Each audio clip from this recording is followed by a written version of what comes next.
भगवान शिव देवी पार्वती से बताते हैं कि मासिक धर्म में स्त्री को छूने से क्या होता है। एक समय की बात है, भगवान शिव और माता पार्वती कैलाश पर्वत पर बैठे थे।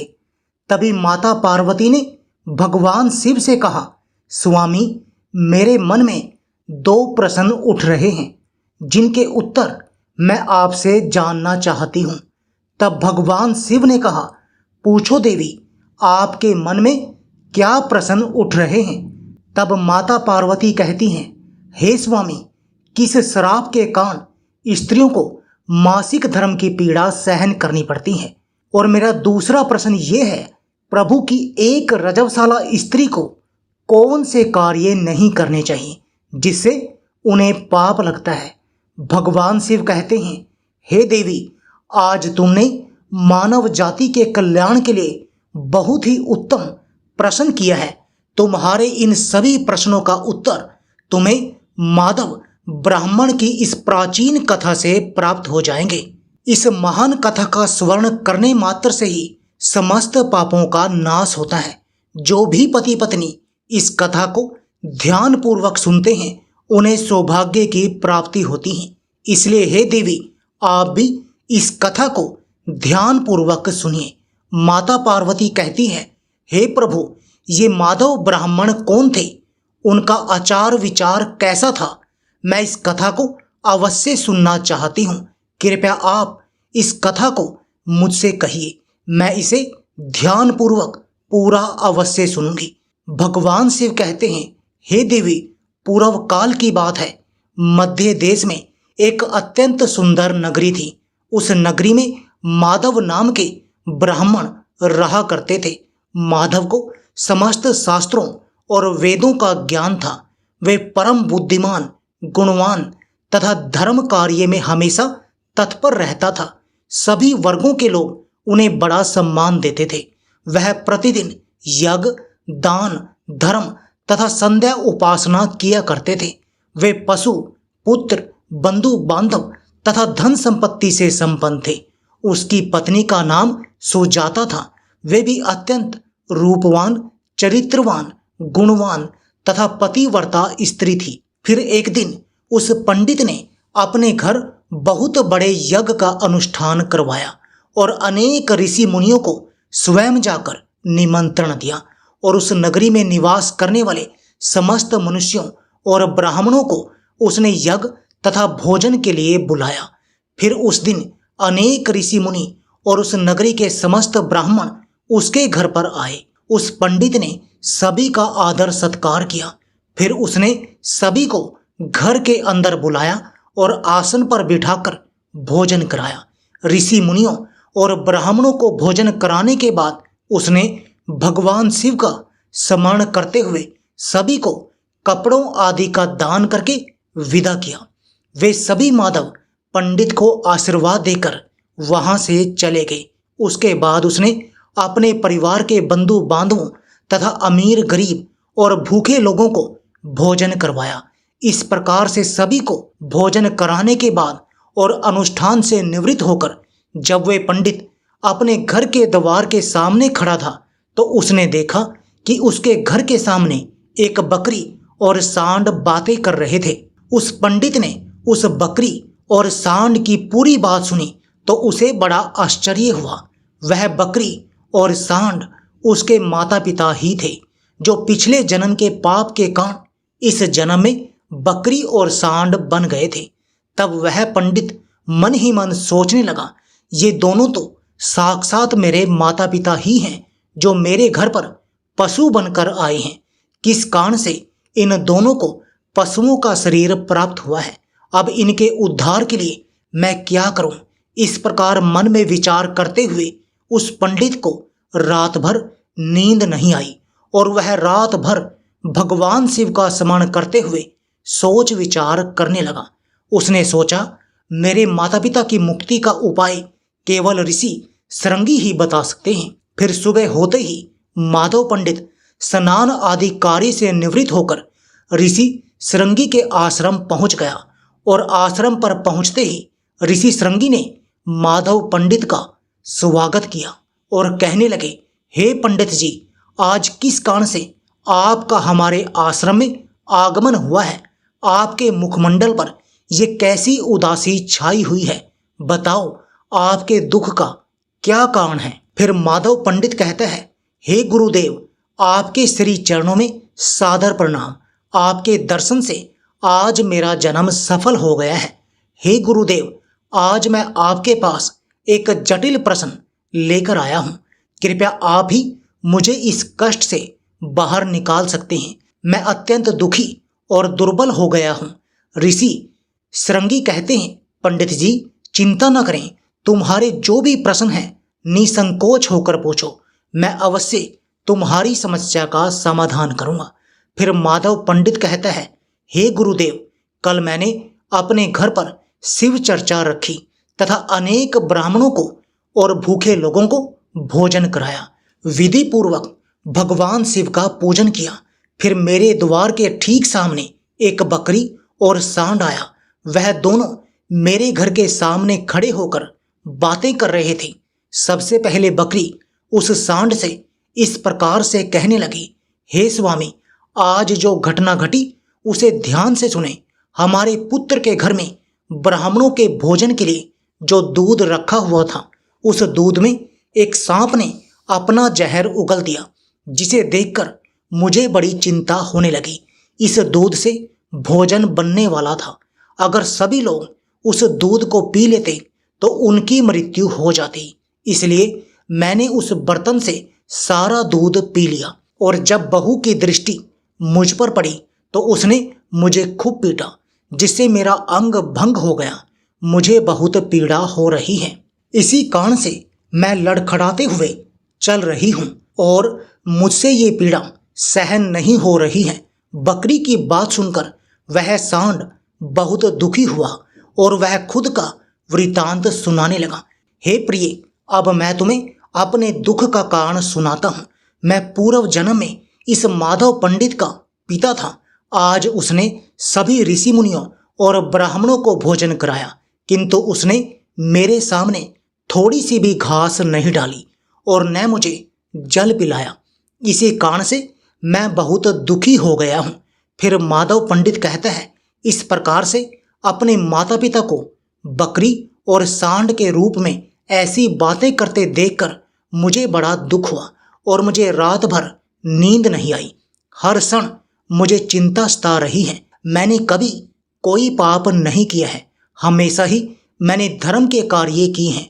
फिर भी मेरे माता पिता को ऐसे कष्ट झेलने पड़ रहे हैं। इसी कारण से आज मैं आपके पास आया हूँ।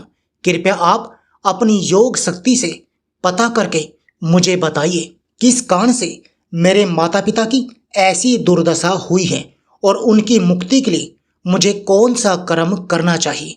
फिर ऋषि श्रृंगी ध्यान लगाकर उस पंडित के माता पिता के पूर्व जन्म के कर्मों को देखते हैं और पंडित से कहने लगते हैं, हे पंडित, तुम्हारे माता पिता ने पिछले जन्म में घोर पाप किया है। इस पाप के कारण आज इनकी ऐसी दुर्दशा हुई है। फिर पंडित कहता है, हे गुरुदेव, किस पाप के कारण मेरे माता पिता की ऐसी दुर्दशा हुई है? कृपया विस्तार से बताइए, मैं जानना चाहता हूँ। फिर ऋषि श्रृंगी कहते हैं, हे पंडित, तुम ध्यान से सुन। ये सांड जो तुम्हारे पिता हैं, ये पिछले जन्म में रामनगर के श्रेष्ठ पंडित रहे हैं। इन्होंने एक दिन पूर्णिमा का व्रत करके भोजन किया था। पूर्णिमा के व्रत के दिन इसने दान धर्म भी नहीं किया।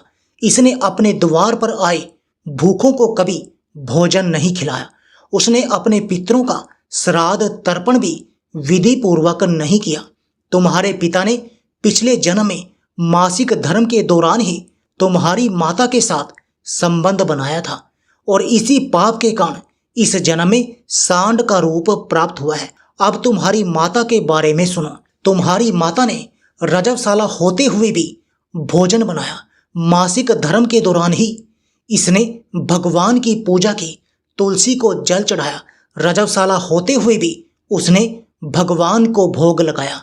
इस कारण से उसे महापाप लगा है। मासिक धर्म के दौरान स्त्री 3 दिन के लिए अपवित्र हो जाती है। मासिक धर्म के दौरान स्त्री को पूजा पाठ नहीं करना चाहिए। स्त्री को इन 3 दिनों में अपने बाल भी नहीं धोने चाहिए, इससे पति की आयु कम होती है। मासिक धर्म के दौरान पेड़ पौधों को भी स्पर्श नहीं करना चाहिए। रजस्वला स्त्री के साथ संबंध भी नहीं बनाने चाहिए। जो पुरुष रजस्वला के साथ संबंध बनाता है उसे ब्रह्म हत्या का पाप लगता है। जो पुरुष रजस्वला के वस्त्रों को स्पर्श करता है उसे भी घोर पाप लगता है। रजस्वला स्त्री के शरीर में 3 दिनों तक ब्रह्म हत्या का पाप निवास करता है और चौथे दिन ही वह स्नान करके पवित्र हो जाती है। चौथे दिन स्नान करने के पश्चात रजस्वला स्त्री को अपने पति का मुख देखना चाहिए, अन्य किसी पुरुष का मुख नहीं देखना चाहिए। यदि पति समीप न हो तो सूर्य देव के दर्शन करने चाहिए। ऋषि श्रृंगी कहते हैं, हे पंडित, इसी पाप के कारण तुम्हारे पिता को सांड और तुम्हारी माता को बकरी का जन्म प्राप्त हुआ है। माधव पंडित कहता है, हे गुरुदेव, अब आप मुझे अपने माता पिता की मुक्ति के लिए उपाय बताइए। ऋषि श्रृंगी कहते हैं, हे पंडित, तुम किसी भी अमावस्या के दिन अपने माता पिता की मुक्ति के लिए श्राद्ध तथा तर्पण करो और दान धर्म करो, गायों की सेवा करो और अपने माता पिता की मुक्ति के लिए भगवान से प्रार्थना करो। फिर वे पंडित वही करता है, फिर उसके माता पिता को समस्त पापों से मुक्ति मिलती है। फिर भगवान शिव माता पार्वती से कहते हैं, हे देवी, मैंने तुम्हें रजस्वला स्त्री को कौन से कार्य नहीं करने चाहिए इस विषय में बता दिया है। अब मैं तुम्हें बताता हूँ किस कारण से स्त्री को मासिक धर्म से गुजरना पड़ता है। सतयुग में कालकूट यानी उनका दूसरा नाम वृतासुर नाम के प्रसिद्ध असुर हुआ करते थे। दानव होने के कारण उनका स्वभाव उग्र था और वे हमेशा ही युद्ध करने के लिए तत्पर रहते थे। फिर एक दिन सभी दानव कालकूट के साथ मिलकर स्वर्ग लोक पर चढ़ाई करने लगे। उन असुरों के पास भयंकर शक्तिशाली अस्त्र शस्त्र थे जिनका देवता सामना न कर सके और भागकर ब्रह्मा जी के पास चले गए। फिर ब्रह्मा जी ने उन असुरों को परास्त करने का उपाय बताते हुए कहा, हे देवराज इंद्र, तुम इसी क्षण महर्षि दधीचि के पास जाओ। वे तुम्हें उनके शरीर की हड्डियों से तुम्हें अस्त्र शस्त्र प्रदान करेंगे। उन अस्त्र शस्त्रों का प्रयोग करके तुम उन असुरों का वध कर सकोगे। फिर सभी देवता महर्षि दधीचि के आश्रम पर जाते हैं और उनसे प्रार्थना करके अस्त्र शस्त्र प्रदान करने की विनती करने लगते हैं। फिर संसार के कल्याण के लिए महर्षि दधीचि अपने शरीर की हड्डियों से अस्त्र शस्त्रों का निर्माण करते हैं और उन्हीं अस्त्रों में से एक वज्र नाम का अस्त्र होता है जिन्हें देवराज इंद्र धारण कर लेते हैं। फिर सभी देवता उन असुरों से युद्ध करने के लिए निकल जाते हैं। देवताओं और असुरों के बीच भीषण युद्ध होता है। सभी देवता आकाश में असुरों से युद्ध के लिए इकट्ठे हो जाते हैं और प्रहार करने लगते हैं। अग्निदेव अग्नि के प्रहार से दैत्यों को जलाने लगते हैं। फिर अग्नि के प्रभाव से असुरों के शरीर जलने लगते हैं।